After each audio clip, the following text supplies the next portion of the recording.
7.5 question number 6 first part is. अब first part में बच्चे आपने क्या करना है, इसमें लेट कर लेना है x+1 को t की पावर 6 क्योंकि यहाँ पे क्यूब रूट दिया गया है तो ये क्यूब और 6 जो है वो कैंसिल आउट हो जाता है, इसलिए मैंने यहाँ पे x+1 को t की पावर 6 लेट किया है। सो जब हम इसको डिफ्रेंशिएट करेंगे तो ये आएगा 6t5 × dt। सो इंटेग्रल आपकी क्या बन के आ जाएगी सामने, dx के प्लेस पे मैं पुट करूँगी 6t5 × dt एंड x+1 के प्लेस पे t की पावर 6 हमने डाला है क्योंकि 2 और 6 क्योंकि यहाँ पे स्क्वायर रूट है, यहाँ पे क्यूब रूट है, तो square root into cube root. एक 2 की हमें ऐसा नंबर लेना है जो 2 से भी डिवाइड हो जाए और 3 से भी डिवाइड है, तो वो 6 ही है। 6 2 से भी डिवाइड, सिंपलेस्ट नंबर वो आएगा जो 2 से भी डिवाइड होगा, 6 से भी होगा, वो 3 से भी होगा, वो 6 है। तो इसलिए हमने t की पावर 6 यहाँ पे लेट किया। तो यहाँ पे स्क्वायर रूट ऑफ t की पावर 6 यानी कि t की पावर 6/2 हो जाएगा, तो t की पावर 3 और 6/3 हो जाएगा, तो t की पावर स्क्वायर आ जाएगा। तो इस तरह से हमारे पास यहाँ से कॉमन निकल के आएगा t² t+1 × dt। यहाँ से t स्क्वायर है तो ये कैंसिल आउट हुआ, तो 6t³ / t+1 × dt। अब हमने डिवाइड करना है। अब आप इसमें लॉन्ग डिवीज़न मेथड अप्लाई कर सकते हैं। 6t³ को आपने 6 को आप छोड़ भी सकते हैं, अभी यहाँ पे 6 को नहीं लीजिए, t³ को आपने t+1 से डिवाइड करना है, तो यहाँ पे आएगा t²। सो यहाँ पे t³ + t², ये कैंसिल आउट हुआ तो -t² हो जाएगा, तो -t पुट करेंगे तो -t² - t, ये प्लस, ये भी प्लस का, ये +t आ जाएगा, +1,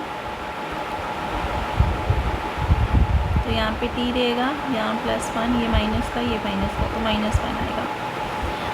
सो आप यहाँ पे देख सकते हैं बच्चे, यहाँ पे क्या आया हमारे पास, ये आ गया 6 टाइम कॉमन आ जाएगा आपके पास। आपको फॉर्मूला बताया था मैंने, quotient plus remainder upon divisor, यही फॉर्मूला अप्लाई करना है आपने। यहाँ पे 6 तो ऑलरेडी है आपके पास, जब इसको डिवाइड करके जो भी आपके पास निकलता है तो आपने किस तरह से लिखना होता है, quotient plus remainder upon divisor. तो क्वोशिएंट क्या है यहाँ पे, 6 time of t² - t+1 plus remainder here it is -1 upon divisor is t+1, तो प्लस माइनस माइनस, तो 6t² - 6t + 6 -6 अपॉन t+1। अब इंटीग्रेशन अप्लाई करेंगे तो आपके पास आंसर निकल के आएगा इस तरह से। t की वैल्यू जो आपने डाली थी, t की वैल्यू क्या डाली थी आपने, x+1 t की पावर 6, ओके, x+1 को क्या लेट किया था, t की वैल्यू जब पुट करनी तो x+1 t = x+1 whole power 1/6 आ जाएगा, ठीक है। सो यहाँ पे हम इस तरह से अप्लाई करेंगे t की वैल्यू, x+1 होल पावर यानी कि 6√x+1 हो जाएगा ये। सो इस तरह से हमने सेकंड पार्ट लेना है। सेकंड पार्ट में हमने किसको लेट करना है, t1, ये होल √1 + √x को लेट कर लेना t। तो ये रूट हटाने के लिए स्केयरिंग बोथ साइड करेंगे तो ये t² आ जाएगा 1 + √x। तो हम इस तरह से यहाँ पे अप्लाई करेंगे जब वैल्यू, ये होल तो t हो जाएगा मेरे पास। इसको डिफ्रेंशिएट करेंगे पहले विद रिस्पेक्ट टू x, तो ये आएगा 1/√2 × dx। You can also right it in this way, x is, फिर से हम स्केयरिंग बोथ साइड करेंगे तो x की वैल्यू आएगी t² - 1 का होल स्क्वायर, ओके। सो अब अप्लाई कीजिए तो dx = differentiation with respect to x करेंगे यहाँ पे, तो ये हमारे पास आएगा 2 टाइम ऑफ t² - 1, फिर से t² - 1 के अलग से डिफ्रेंशिएशन करेंगे तो 2t आएगा क्योंकि 1 तो कांस्टेंट है, तो ये बन जाएगा हमारे पास 4t t² - 1 × dt। Just put the value here and you will get the answer.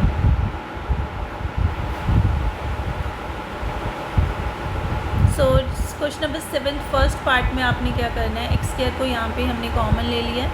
Common लेने के बाद हम इसको 1 + x² को लेट करेंगे t, डिफ्रेंशिएट करेंगे with respect to t, -2/x³ आ जाएगा हमारे पास। इसका मतलब है आपके पास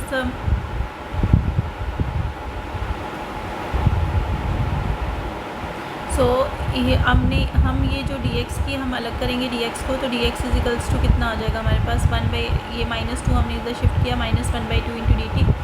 अब यहाँ पे आप चेक कर सकते हैं जो हमारे पास वैल्यू है, हमने क्या लेट किया, 1 + t² को ना, 1 + 1/x² को हमने t लेट किया, तो यहाँ पे हम t टी डालेंगे तो रूट टी हो जाएगा।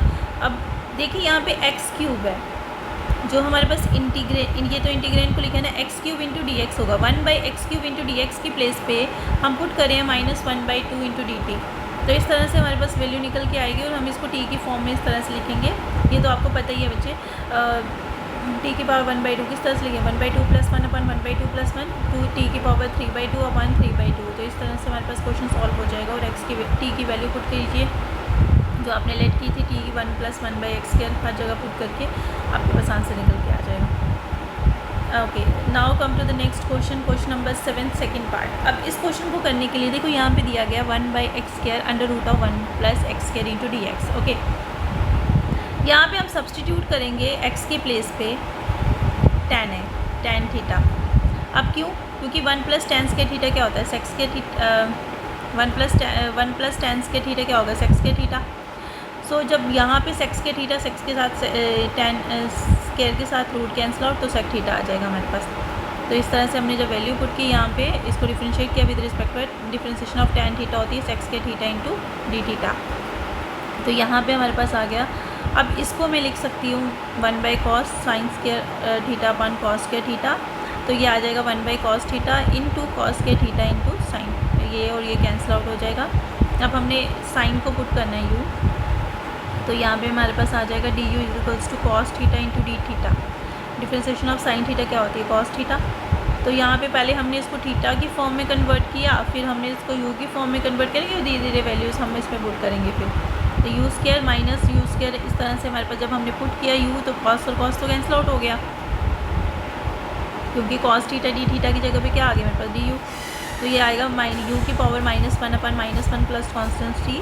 तो यहाँ पे आएगा -1/u प्लस कॉन्स्टेंट c। अब u की वैल्यू पुट करो, u की वैल्यू पुट की जब हमने तो आया -1/sin theta plus constant c। अब हमने साइन, यहाँ पे हमारे पास था x की वैल्यू क्या है, tan थीटा = x। तो अब हम यहाँ पे वैल्यू पुट करेंगे जब साइन थीटा की। तो साइन थीटा हमारे पास किस तरह से आएगा निकल के, आपको पता है sine theta upon cos theta की जो वैल्यू है वो x गिवन है मुझे, और साइन थीटा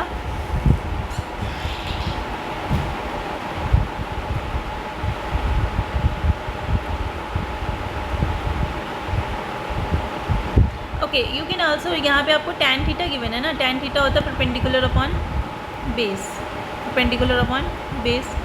तो perpendicular here it is x and base here it is 1, ठीक है, tan थीटा।